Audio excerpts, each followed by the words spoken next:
Hey, good morning to those of you out there on the West Coast. Good afternoon to those of you here on the East Coast with me. It's a beautiful day outside. I'm excited about today's topic on set-asides. I've been doing this stuff for 6 years now since I sold my last company, and I really started with the whole idea of pushing things to set-aside. So I'm excited to talk about that today.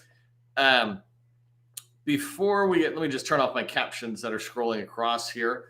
Before we get started in the official training, I did want to just give you a tip for those of you showing up early and on time. When you show up early and on time, I really appreciate that. It kicks off the training. We have almost 200 people here, so it's a good day. It'll be interesting to see how many come in because LinkedIn's got a little hiccup. But here's the tip I want to give you today, and it actually comes from a question Bill, who's part of our community, had asked me this morning. And I was like, oh, hey, just come into the live and I'll answer it in there. That way I don't have to write it down. But I can also share it with you and others who are out there. So here's the question I got. It said, Neil, I'm applying your training and following the 30-day sales lead follow-up process checklist that I provide with concise voicemails and emails asking for a meeting. So he's reaching out to people. My target prospect's profile may list expertise in several of the areas that match exactly with several of the capability strengths of my offering. As I try to engage the prospect with repeated calls and emails, should I shift the messaging to other capability strengths that match the target's prospects or expertise? For example, a message about secure pipelines to a message about continuous compliance or to a message about time to mission. If so, how should I apply the shift in the message to the sales lead follow-up process checklist? And so if you don't know this, I have a checklist out there that talks about how do you pursue an elusive lead that you're trying to, government buyer, et cetera, that you're trying to reach out to. How do you pursue them? And so I have a 30-day process. Bill is following this process and he's saying, I'm not hearing back. Should I change it up a little bit? And so my answer is no, don't change it up at all. In fact, I would be really curious to see Bill's email to see if it's got too much information in there, because the fact that he's asking me, should I change it up to time to mission or compliance or whatever, makes me feel like he might be talking more about himself and how he can help that person, compared to what I teach is just try to get the meeting. And you want to tell the bare minimum to get a meeting. And so, if somebody's not following back up with you, think about how often you might not follow up with somebody else. I have people I literally want to get back to, people who want to be my customer, and I want them to be my customer that I don't follow back up with because I'm getting caught up. And then their email about wanting to work with me kind of goes down in the thread, right? And sometimes I'll even remember but not get back because I got all these other plates that I'm spinning, right? And that's how the federal buyer is. They're not avoiding you on purpose. Usually the answer is, I'm just not getting back to you, right? The answer is not no if they're not getting back to you. So what I would say is just keep following up on phone, voicemail, and email. Just rise in the top of your inbox. Okay, so that was just a quick tip for those of you showing up early and on time. I appreciate it. We're going to get started right this moment in the training. Sales is about reducing your competition on opportunities you're pursuing, right? And that's the whole idea of today's training, about unlocking federal set-aside opportunities. And this is a guide for small businesses because that's who gets the set-asides.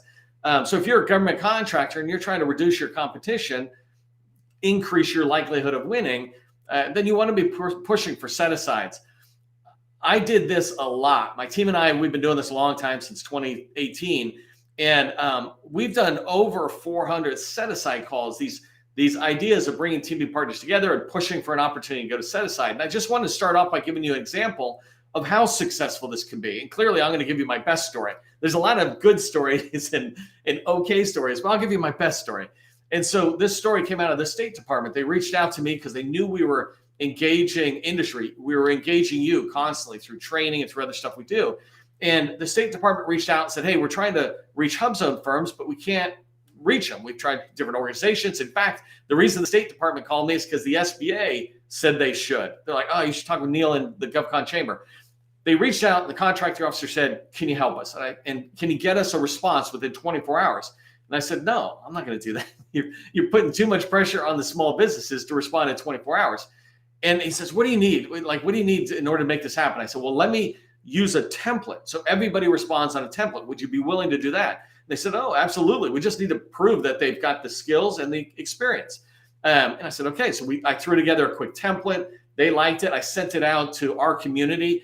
And long story short, they got almost 100 responses inside of 24 hours to push an opportunity to HUBZone set aside. So one of the small business set asides. And within 2 weeks, they made the decision to set this aside to small businesses. That ended up being a $200 million set aside, all because these companies, these small businesses responded. The government wanted to set it aside, but if they were left on their own, they just had no idea how to reach you, how to reach buyers or sellers out there, right? When they went through me and my organization, we helped them make it happen. What I want to teach you in today's training is how can you be the one driving it? So you don't even have, nobody has to come to me. I mean, I'd love for you to keep coming to me, but you don't have to come to me, right? I can show you the process of what we do and how you want to be thinking about this, and you can start having success. The thing I want you to remember as we move into today's training, and we're talking about small business set-asides in 2024, is I want you to remember this line: take responsibility in order to gain control. Take responsibility of whether there are HUBZone, or excuse me, set-asides in the designation that you want, HUBZone, woman-owned, etc. Take responsibility. When you take responsibility, instead of putting the responsibility on the government, not blame, by the way, just responsibility. When you take responsibility, you put yourself in control. You give yourself control, which means now you can make it happen. We helped push many, many more set-asides just by teaching businesses like you that you can drive set-asides. That's totally something you can do. So today I'm going to talk about how to unlock the federal set-aside path to opportunities. I want to go down 3 different paths and then share my screen so I can go into the tools that the government uses and that you should be using. But the first thing I want to cover is just level set on what set-asides are, and in particular, why they're important. Second thing I'm going to cover is, and this I'll go back and forth in tool, is which agencies do the most set-asides. I also do other training where I say, which agencies love you the most, right? Love women-owned small businesses, love 8A small businesses the most. It's really easy to see which ones love your particular designation, your program the most.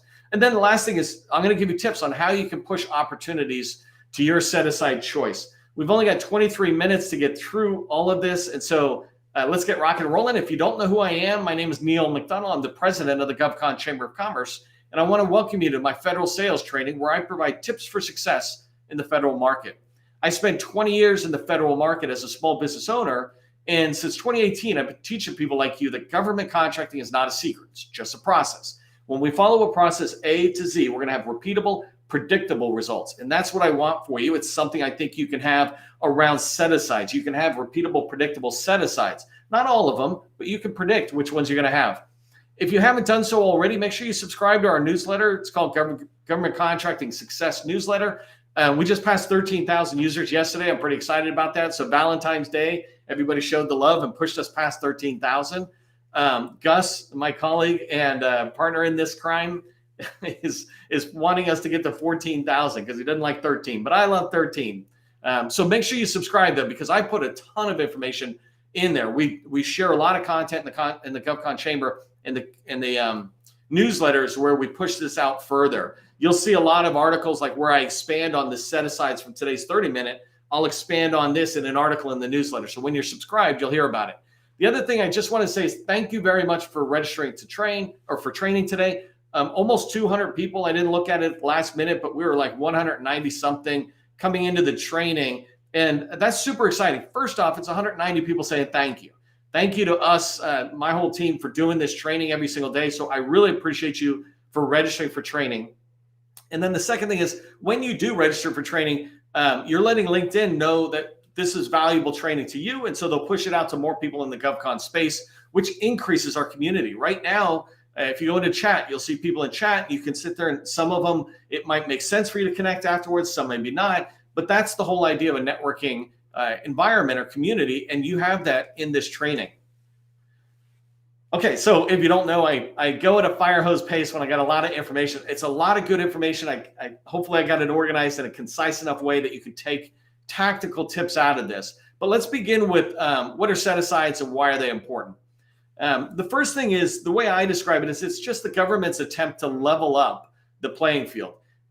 Before the Small Business Act came along, before the government started realizing that a lot of us weren't getting a fair play, the largest were winning. They were taking all the money, right? And then the government said, well, let's make sure small businesses, which are the very backbone and strength of America, let's make sure they're getting access to the government contracting dollars. And then they kept doing that with additional small business programs. You can watch training I did on Monday about what are all the small programs and what are they for.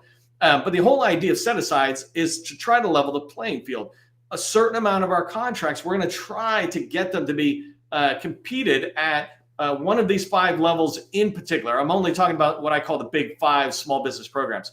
So instead of going full and open, which means billion-dollar firms like Lockheed and Booz or whoever can compete, we want to try to set it aside to small business set-aside. So SBSA is small business set-aside. You'll usually see that acronym used in a forecast, long-range acquisition forecast, which I'll show you. But the idea is now instead of larges and smalls competing, we're setting aside to small businesses only.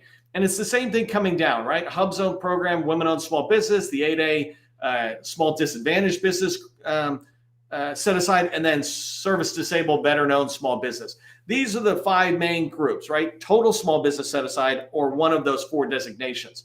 And the idea is each one of those is covering down, like women-owned small businesses. We're not getting a fair play. The playing field was not level, so they created that program. They created the set asides, and they're attempting to drive it forward. That's the idea behind the programs. And the last thing, what are set asides, right? To me, from a sales perspective, I teach government contracting sales. I'm not here to teach about the FAR or how the government might say something. I'm here to teach you how to sell into the government and win, right? So everything I teach is around from that perspective.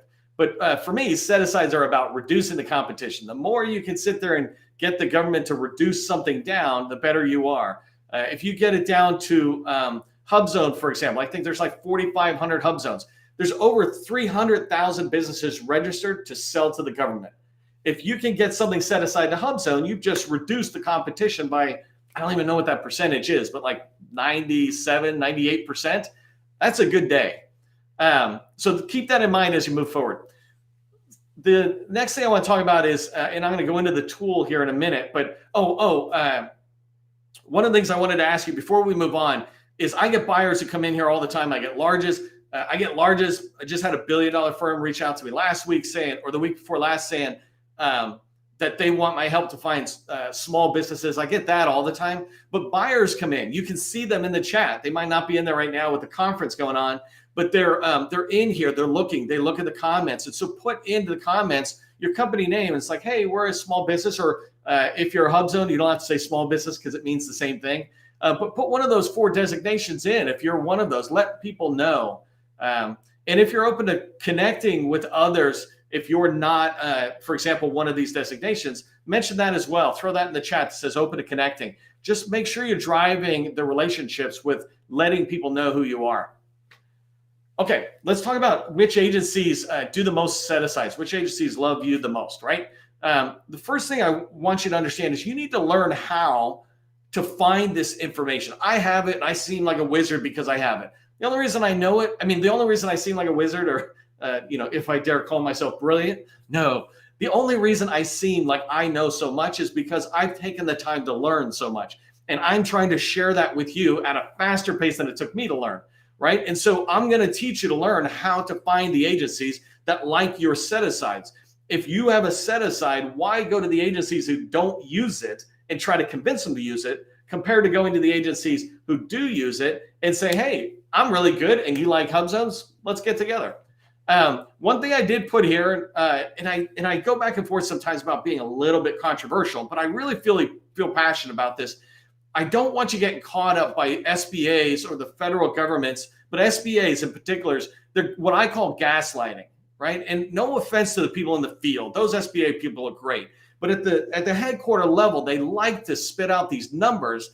And women-owned small businesses, for example, they say they received more than $26 billion, 4.6% of the 5% goal. First off, why are you celebrating the fact that you didn't hit a goal that was so small? It was only 5% of the federal contract dollars. Women make up more than 50% of the contractors, yet you're only trying to get them 5%. And you can't even do that. I wouldn't keep a salesperson on if they couldn't hit a goal like that, right? It's crazy that they're doing it, but they're using this number, 26 billion. But if you look at the stats, and I've done many trainings on this, you can go to govconchamber.com/ I think it's WOSB or something. Somebody will put that in the chat. But In reality, set-asides, when you think about women-owned small business set-asides, they were for less than $1 billion. I think it was like 800 something million, and we'll see that in a second maybe. But it's far less than 1%. What I'm really trying to drive at is your success if you're a woman-owned small business, but really if you're a small business, your success will not come because of the government and something they do, not the Congress, not agencies, not even contracting officers. Your success, in this case, women-owned small businesses, their success, that 26 billion came because they ran a solid business. They had a solid process for doing sales. They had solid past performances that allowed them to compete and win. Women-owned small businesses won because of them. That's the idea I'm trying to communicate today, is that you can do that same thing. But there should be more women-owned small business set-asides and HUBZone, et cetera. And so I want to teach you about that. Let's go ahead and check this out in real time. Okay, I just want to show you really quick, how can you search which agencies? I'm going to go really fast because I want to watch my time. But this is USA Spending. If you're not familiar with it, it's usaspending.gov. Inside of here, you just hit Start Search Award. And I'm going to show you a couple of search terms really fast. I'm only looking at FY 2023, and I'm going to close that. I'm going to try to close that. I'm going to scroll up. Right here is this thing called award type. I'm just going to make sure I choose contracts. That way, I'm only looking at contracts, not grants and all this other stuff. And then what I want to do is I want to come down here to set-asides, and let's pick HUBZones for a moment, right? If you're a HUBZone small business, I'm going to say HUBZone set-aside, HUBZone sole source, and search. When I do this search, I'm able to go find out which agencies love HUBZone firms. And so the first thing you see is $1 billion was either sole sourced or set aside to HUBZone firms. And either one's kind of good, right? And so I'm going to come in here to this tab called categories. And when you scroll up, you'll see it starts with agencies. Just click on sub-agencies. In here, I can immediately see which agencies love HUBZone small businesses. First off, Discount Army. For every single small business, you should be trying to get in the Army. Nobody loves small businesses like the Army.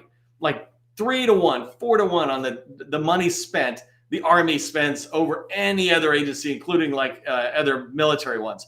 And so let's just assume everybody should be trying to get in the Army, in my opinion, right? So then you look at, well, who else is on here? And you can start looking in. Like one of the things I see right away is that is DHS. This is DHS. This one here, it's a little harder because I could look and find it, but it just says an office name. Right there, U.S. Coast Guard is DHS. So instantly in the top 10, I'm seeing 3 are DHS. That's pretty impressive. Actually, if I come back here, I'd probably see that. There you go. So the Army is what pushed DOD ahead of DHS, in my opinion. But when you look at last year, $235 million was set aside for HUBZone firms. The very next one is 70 million. So the DHS spent 3 times as much as the next. Look at this, HHS. I'm not saying they're not small business friendly, because I just did an article the other day saying HHS is a very small business friendly organization, but they're not, they don't love HUBZones, right? Not like DHS. And I don't need anybody to come tell me they do. The numbers tell me they don't love HUBZones as much as DHS. And so this is what I want you to learn to do, is figure out how to come in and go, well, what's my designation? You might take it one step further, and I'll just show you one more thing. If I say, let me go look at, let's say I'm a software developer, and I type in 541, 512. So this is a NAICS code that might be software development. I'm just going to pick that one and come up here and hit submit search. And you can see the search terms across. And one of the things, I'll come back here. So 97 million went to HUBZone. So some money did go to HUBZones in there. And if I look at who actually did it, come on, you got data. There you go. It's live, right? So DHS jumps to the front, which is pretty cool. But let's look at which agencies are I don't know why it's not. Sorry, I was screwing that up. I was hitting sub awards. Right here are the sub agencies, right? So you can see DISA. DISA definitely tries. I've seen DISA really increase the amount of sources sought notices they put out, targeting HUBZones to see if they can get HUBZones to respond. So DISA is a very good agency to be tracking. But then you look at Coast Guard is DHS, FEMA is DHS. Some of these other ones I'm not really familiar with. So actually inside of DHS, I can see that really I want to be targeting Coast Guard and FEMA as a HUBZone. It doesn't mean that's the only place, but I'm telling you, these are the people who love us. And that's what you want to learn, is be able to use this tool on your own. I just reset it really quick. I want to walk through one more time, just showing you how I do it. I choose time period, fiscal year, and I close that so I can see award type. And I choose contract, and I close that. And now let's say I want to go to women-owned small business set-asides. Come down here to the bottom, and down here there's two different. So there's women-owned small business sole source of set-aside, and then right here is economically disadvantaged. So I'm just grouping them all together. And when I sort it, I can come in and see that there you go. There's the $1 billion that was set aside to women-owned small businesses, like I mentioned. And if I come into categories and I let it sort for 1 second, let data, this is doing pretty good in live training. Come on, data, come on. Let me switch over to sub-agencies, see if I get it. There you go. So sub-agencies. So if I'm looking at women-owned small business, now, come on. Hold on 1 second. There you go. So now you can see, again, the Army, always a standout. But in this case, you see the Navy and the Air Force are trying to do a pretty decent job. And then it's a hit or miss on all of them, right? You got HHS, you got Department of Commerce, you got USAID. So you got a little bit of everybody. But clearly, DOD loves women-owned small businesses more than others. They make the attempt. They do the set-asides. If you have a product or service and you're trying to push, you can go to these agencies and find more reception. Okay, so let me close that and go back here. Okay, so how can you push opportunities to set-asides? And I got like 5, 6, 7 minutes to say this. First off, the most important thing to remember, and again, there's always people with different opinions. But for the most part, what I'm telling you is based on what I see across hundreds and hundreds of contract shops, not just people, right? And so the responding to a sources sought is where the acquisition, the marketing, research and acquisition decisions get made around smalls. It can happen many other times, yes, and I'm going to talk about those in a second. But sources sought is where the contract shop is trying to get out and go, hey, are there small businesses? Are there women-owned small businesses that could do this? They're trying to determine, where should we set this aside? Should it go full and open? Could it go small? Could it even go to women-owned small business? Forget about that thing called the rule of two. I hear people talk about it all the time. When I look at a rule, and it's the rule of two, meaning if 2 qualified people might show up at the RFP phase or at the proposal stage or something, then I quadruple that or whatever 5 times to 6 times is that, right? Think about it as a rule of 10. You want to make sure that 10 women-owned small businesses are getting in there. If only you and one other person are getting in there, what you're forgetting, a lot of us get caught up going, well, there's 2 women-owned small business. They should set aside a women-owned small business. Well, you're forgetting about 20 HUBZones showed up. So the idea is you want to get these 20 friends, is what I call it, with your designation. Let's just use women-owned small business as the set aside for the moment. You want to get 20 women-owned small businesses that are in a similar space as you. In fact, what I would try to find is some that, and this is a little in my favor, but that's fine, sales, is you want to find, if I do SharePoint, I want to find a bunch of people who do software development and who do maybe broader Microsoft or something. SharePoint's very specialized. I don't want to go find 20 specialized SharePoint. I don't want to find my direct competitors, but I want to find people who would be attracted to an opportunity, but maybe their responses won't be as great as mine. There's nothing wrong with that, but the idea is you're trying to get people to respond to the sources sought. And and you're not collaborating, you're just coordinating, hey, let's all respond, right? Or maybe you're not coordinating, but you're collaborating, something like that. But you're just trying to say, you respond, you respond, you respond. We'll all try to respond and push it to women of small business. I have a paragraph that I put out. If you respond and you're here live, I will give it to you. If you're not live, I'm not giving it to you because I just want to make it a thank you for those showing up early or live and engaging in the chat, right? That's a really valuable thing to a network.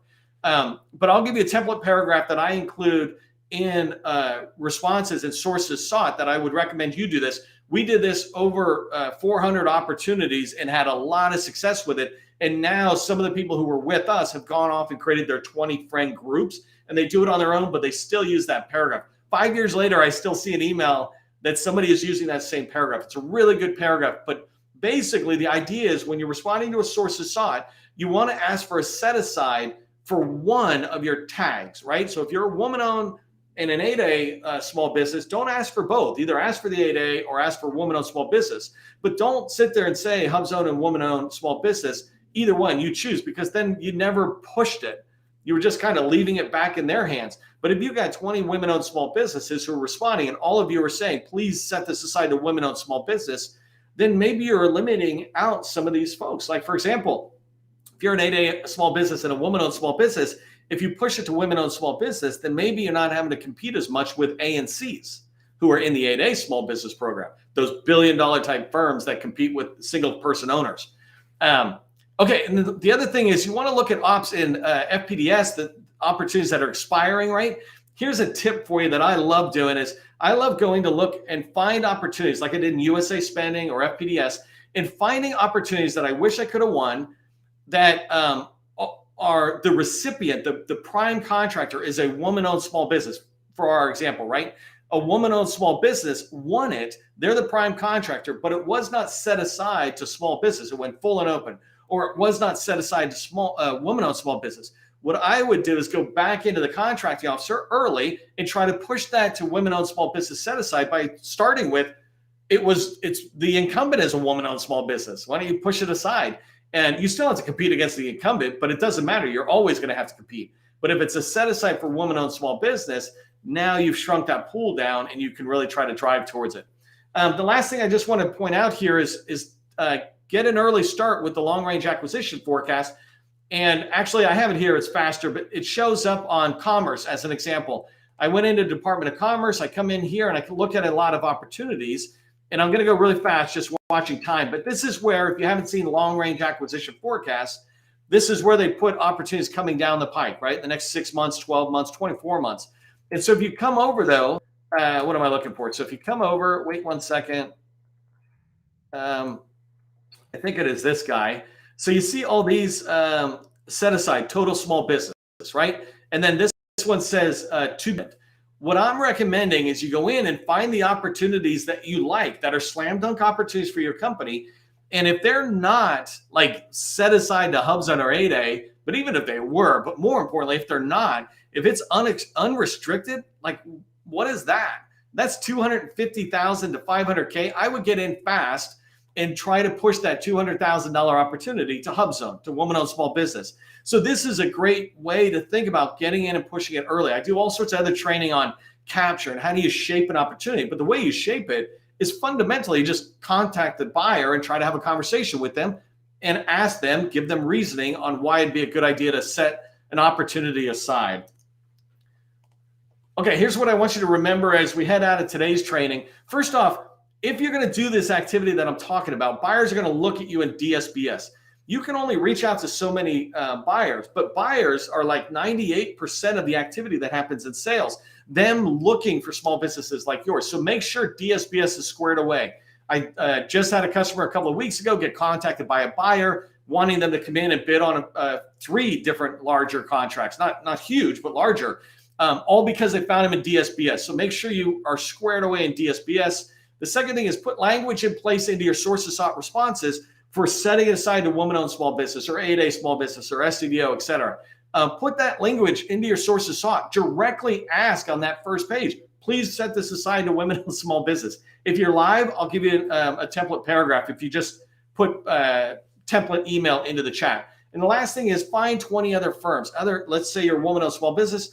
Begin to find 20 other small businesses and say, this is what I want to do. I want to push for more set-asides at the Army for women-owned small businesses in our space. Are you interested in us collaborating where we just touch base and try to do that? Sure. And so build that, and then you're not going alone. You've got 19 others who are really trying to push opportunities towards your set-aside.